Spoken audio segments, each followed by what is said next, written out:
Reportage.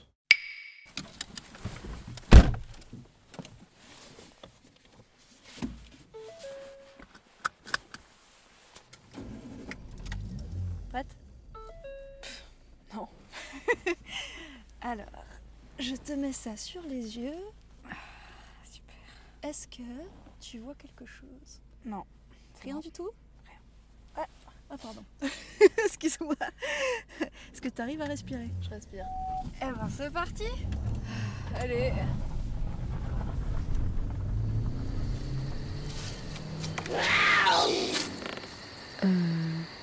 C'est quoi ça ?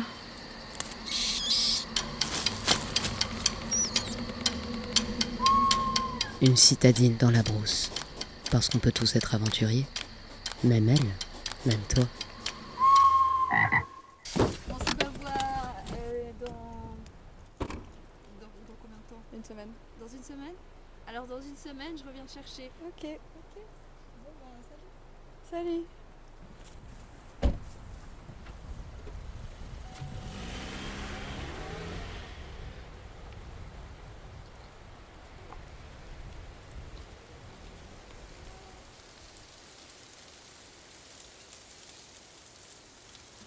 Bon, bah et voilà. À première vue, on a affaire à une forêt avec des arbres de type sapin et arbres. Et puis de la terre bien tassée. Ouais, j'arrête, je vais pas faire semblant de m'y connaître. L'opération est un succès, pour l'instant je suis complètement perdue ici. On a fait un bon trajet en voiture, avec les yeux bandés. C'est particulier. J'ai un peu l'impression de vivre un kidnapping. Ensuite, enlevage du bandeau, puis petite marche d'environ une demi-heure. Enfin, je dis ça au pifomètre, puisque sans pouvoir regarder l'heure sur mon téléphone, j'ai pas trop de repères. Du coup, on verra si j'apprends à juger ça avec le soleil, même si finalement, j'aurai pas de quoi vérifier si mes estimations sont correctes ou non. Enfin bref, me voilà sur place. Qu'est-ce que je fais maintenant ?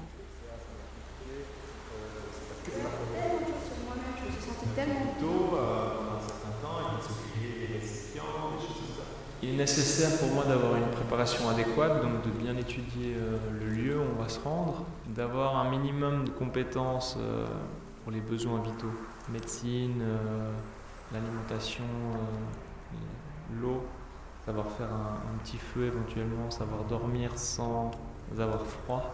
Pour se lancer, il faudrait y aller progressivement, commencer par camper dans son jardin, et puis ensuite aller toujours un peu plus loin avec de plus en plus... je pense que c'est important d'avoir une certaine progressivité pour se donner confiance et puis pour ne pas risquer trop. Faut dire que c'est calme. C'est vraiment très calme.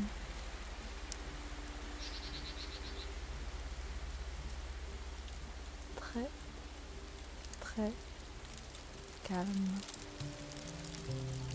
Être dehors à plein temps pendant une semaine entière, par exemple, ou bien au moins une semaine, on entre dans une ambiance différente. On se change, on devient presque un animal d'une certaine manière. Enfin, moi, je sens à l'intérieur de moi une transformation très forte, et ça m'a passionnée. Qu'est-ce que je vais bien pouvoir faire ici ?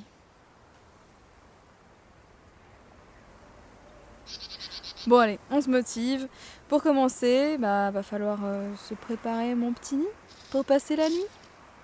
Il y a plusieurs types d'abris qui peuvent être fabriqués. Il y en a qui sont très pratiques avec aucun matériau extérieur, mais qui prennent du temps, donc avec des branchages, avec de la mousse, avec des feuilles. Et s'ils sont construits correctement, on n'a pas besoin de sacs de couchage. Donc c'est vraiment des choses qui sont d'une grande aide. Et sinon, on peut avoir un matelas, un sac de couchage, et puis mettre une bâche au-dessus, c'est plus rapide. Ok, donc moi je vais quand même me protéger avec une bâche. Pour une première, faut pas déconner. Du coup, il me faut un parterre plus ou moins plat. Regarde qu'il t'arrive rien. Genre que tu sois pas dans une pente à avalanche, que que tu sois pas en dessous de rochers qui te tombent sur la tête, d'arbres qui peuvent te tomber dessus, de zones inondables, que tu sois pas genre dans le milieu d'une rivière avant les orages, enfin des trucs comme ça.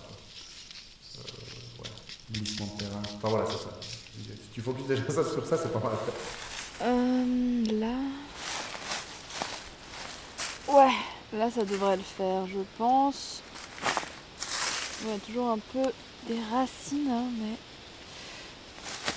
Ouais, de toute façon, je vais pas me faire un living size, hein. Je vais pas faire la diva. Donc, commencer par une couche de mousse par terre. Un bon abri, pour un débutant, c'est entre 8 et 12 heures de travail. La première fois que tu construis ça, en fait, tu fais une première forme qui est exactement la taille de ton corps, plus 2 doigts de chaque côté ou 3 doigts en fait, selon la forme que tu fais, plus une tonne de matériel d'isolation. Donc, en termes d'épaisseur d'isolation, il faut à peu près un avant-bras pour atteindre l'étanchéité de manière sûre.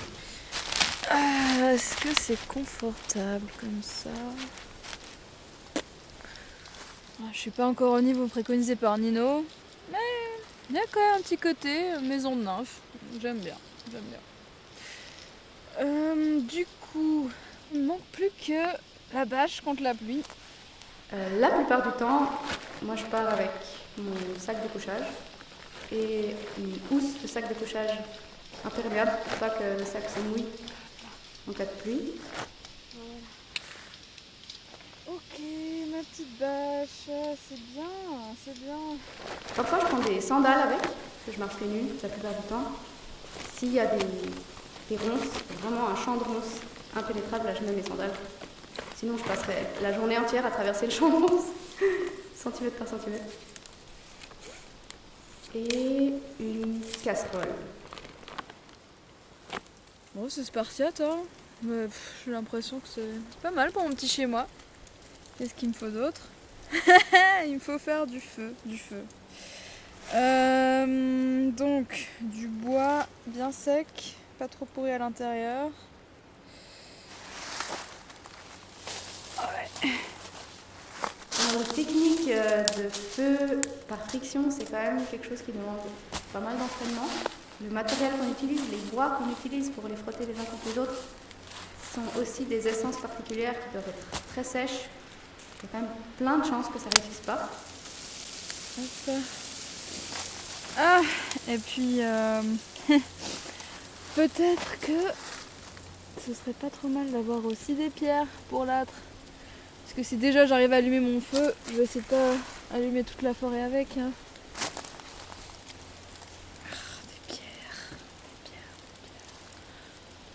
Je sais pas comment je m'imagine une forêt, je m'imagine des pierres, mais là, dès que tu y es, il n'y a plus rien. En plus, seul, c'est plus difficile. Moi, j'aime bien faire le feu à deux.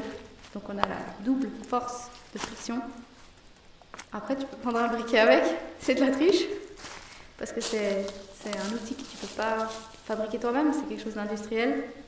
Clairement, pour une première expérience, c'est mieux, à moins que tu aies un stage intensif pour faire du feu par friction. Ou alors des pierres à feu. Mais là, c'est pas forcément plus simple. Ça, tout dépend de ton matériel aussi. C'est l'amadou qui va permettre de récolter les étincelles pour avoir une braise, pour ensuite mettre cette braise dans le nid, pour que ce nid prenne feu, pour que tu puisses avoir un feu. À chaque étape, il y a la possibilité que quelque chose n'aille pas, que ce soit trop humide ou juste pas assez chaud. Moi, c'est un art qui met un certain temps à maîtriser. Il est pas mal mon âtre. Bon. On n'est pas bien, mon petit Wilcro? Comment ça, on va mourir de faim? Attends, ne parle pas de ça déjà. Non mais ça va, t'as raison. On va aller se balader. Peut-être qu'on sera inspiré par un petit trèfle ou des champignons pas trop hallucinogènes. Allez, on y va!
Attends.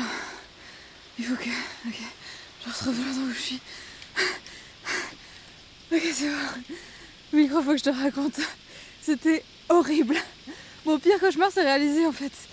Je me suis perdue. Et pas qu'à moitié, hein.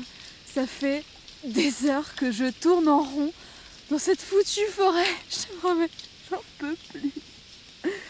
J'étais partie chercher des plantes, des champignons plus ou moins comestibles. Du coup, logique, je regarde le sol. J'étais tranquillou, j'étais en mode petite maison dans la prairie.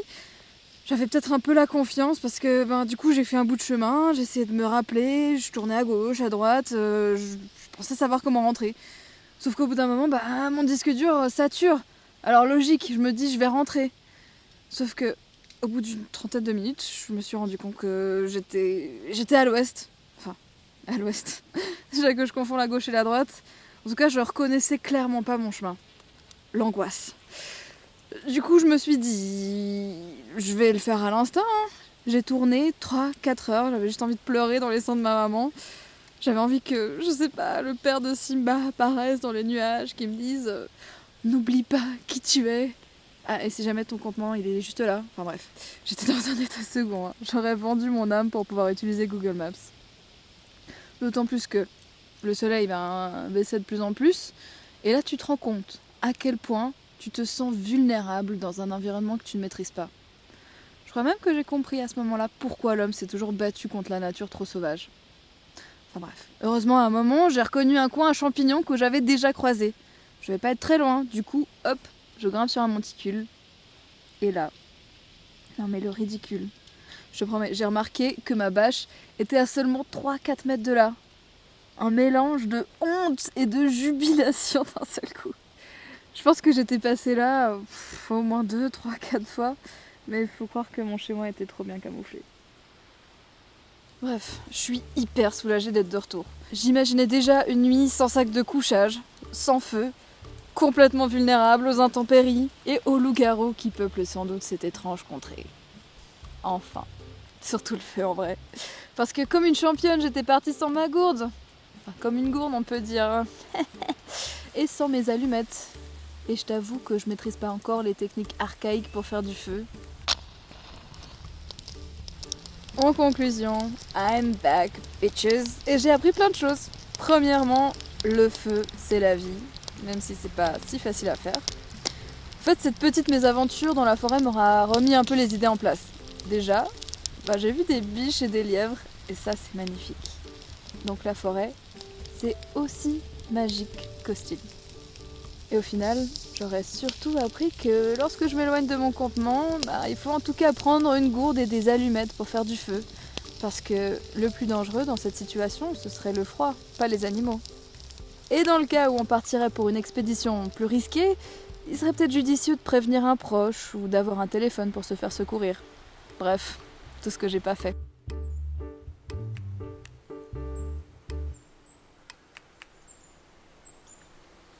Une citadine dans la brousse. Un podcast de Maëva Plénès et Audrey Bercier. Musique par Zéo Macanino. Générique Mathilde Morel et Daniel Voltaire. Ce podcast